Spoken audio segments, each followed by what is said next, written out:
YouTube, I know this is a little bit out of sequence, but this has been bugging me for a while. So YouTube, one of the, and I got to get his name, one of the guys that follows me on the YouTube channel commented about when I put this safety wire in, I had it backwards, or I didn't have it secure. So I went ahead and fixed that. It was here, it was easy. And I went ahead and put the new safety wire in using the new safety T-tool and everything. So I just wanted to show you guys the right orientations. You always want it pulling with the tightening of the bolt. So righty-tighty, lefty-loosey, right? So this is pulling against, it comes out here, pulls against it, comes out here and pulls against this side here. So they're always pulling. So they'll always be pulling each other tight. But yeah, I just, like I said, it was been bugging me. I know I needed to do it, so I just went ahead and got that done. I know it's out of sequence with what we were planning on doing today, but hey, let's get it done. I still have to rivet these, and I know that, of course, so, but I've got the tool to do that. So maybe one day when I get in here and I decide that I don't want to do what I said I was gonna do for the day, I'll come in here and do that. That's kind of how it is, right? You got little pieces here and there, clean up and stuff. So I'll get those taken care of as well today, or not today, but sometime, and stuff. But more importantly, what we did want to do is this Frankenstein. So we got the other fuel tank off of, or in the rack over there, and it's a nice little home wrapped up like a nice little Christmas present. And we have fuel tank number 2 in the frame. So the order of operation, first thing is I numbered each one of the ribs so I know what order they go into. So I'll start taking this apart, take all these clecos off, and then we will proceed with dimpling. We have a lot of dimpling to do. Obviously, these skins have to be dimpled. This top row does not get dimpled. If you guys remember that, Vans does not want us to dimple those, but all of these here will get dimpled. There are some dimpling instructions and don't dimple instructions on this side. Over here, just a lot of work as far as getting this tank prepped.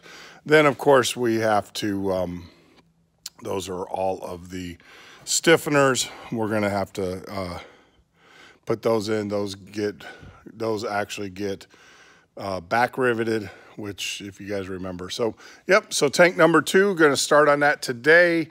Just get the clecos, the ribs, and get it tore apart, and then we'll go from there.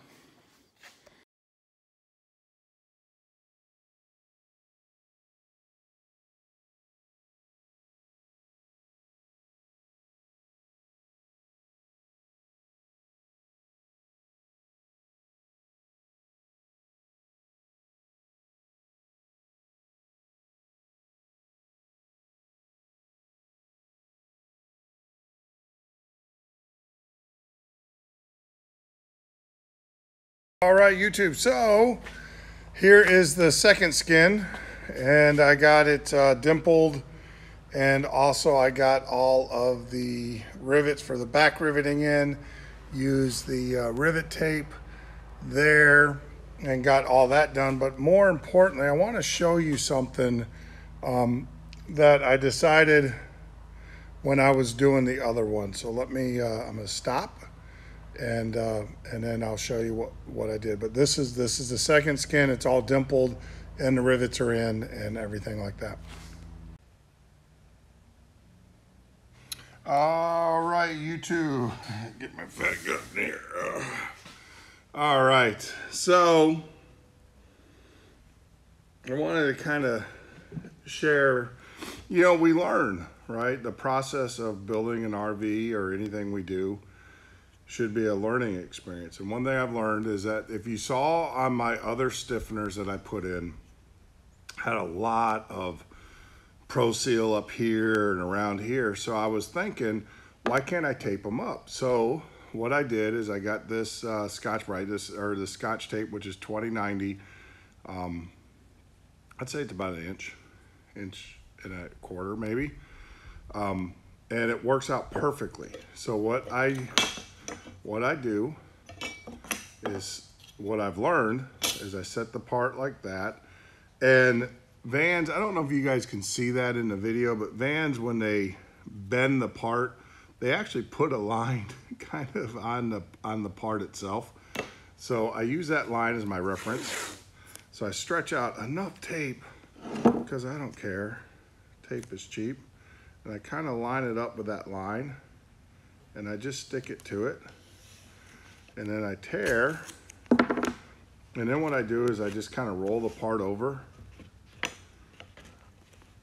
Right? And you're gonna have, some of the tape will get up on to the skin if you don't do it just right. If you do it perfectly, you're actually pretty good. But you know, horseshoes, hand grenades.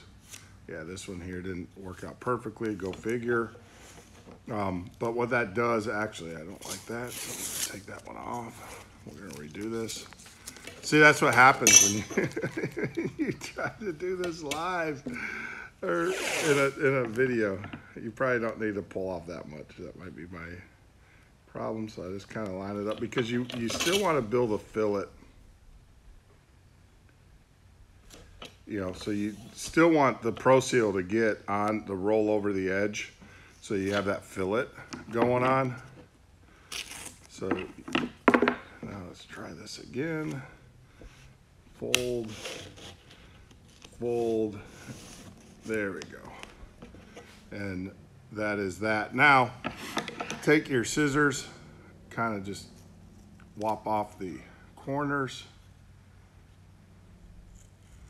Whop off the corners, and then you might get a little bit of here, but that's okay. Just take a straight edge, hold it down, and just kind of run that straight edge along that corner. It's really easy to do. You pull off the excess and voila. So there you go. You got a perfectly taped part for so you don't get ProSeal on the edges. That's, you know, part of, like I said, learning or building an airplane is, you know, you get these processes down. It's, you know, you don't know what you don't know, right? But once you get them down, it makes life a lot easier. This makes a better quality product. It's not like you're putting a whole lot of ProSeal. I mean, a lot of guys are, you know, for me, it's just, I'm concerned, or my concern is the globs of ProSeal inside there breaking loose. And then, look at there, that one is perfect. You guys can see that, perfectly lined, breaking loose, and then getting up and clogging up your filter. But everybody says it doesn't. And I did go through, and I will go through again after it cures. I'll go through with a razor blade and clean it up. But there you go. So there's a perfectly taped stiffener. Literally 20 minutes, 30 minutes worth of work. I did all of them. The rest of them are sitting over there on the thing. And now when I run my ProSeal down the stiffener here, and I squish it out, and when it oozes out, all I have to do is worry about the fillet, you know, getting it up here. What happens is when I run my popsicle stick along this edge here, so think of my popsicle stick, and I'm running, what happens is it pushes it up onto this top part here, and it makes a real big mess. You know, it functionally, it's not an issue. Aesthetically, it makes a real big mess. So this way with the tape there, I can just pull the tape off. Same thing here. What happens is that you run the fillet. Now I'm gonna put tape on this side, so when you run the fillet here, it's gonna overlap, but that's okay, because you want it to go here. But because these rivets need to be ProSealed anyway, so you know, dab your ProSeal, and then you can do it, and then you can pull this off, because just getting in there, dabbing it, you're gonna rub up against here, and you're gonna, you know, make a mess here. That's what I found doing it. So so this way you're 100% you know, keeping it clean, right? Keeping it aesthetically pleasing. And hopefully you guys watch my video before you do yours, and you can do this, and it's well worth it. It literally 20 minutes at the most for all of the stiffeners. It's no big deal, especially when you get that pattern down. You know what I found, like I said, I lay it down like this, stick the tape out. It's okay if the tape sticks to the part or to the bench. Roll it over and do it. You know, roll it so it's like this, and then you can just, you know, roll it over this way, do it down. And like I said, if it gets up like this one here is a little bit along the edge, so you just take your razor blade. It's actually pretty good, and you can just peel that off. So there you go. That's how you do it. That's how you tape up your stiffeners and try to keep the ProSeal mess. It is messy. Nothing you can do about it, but this will help keep that mess down.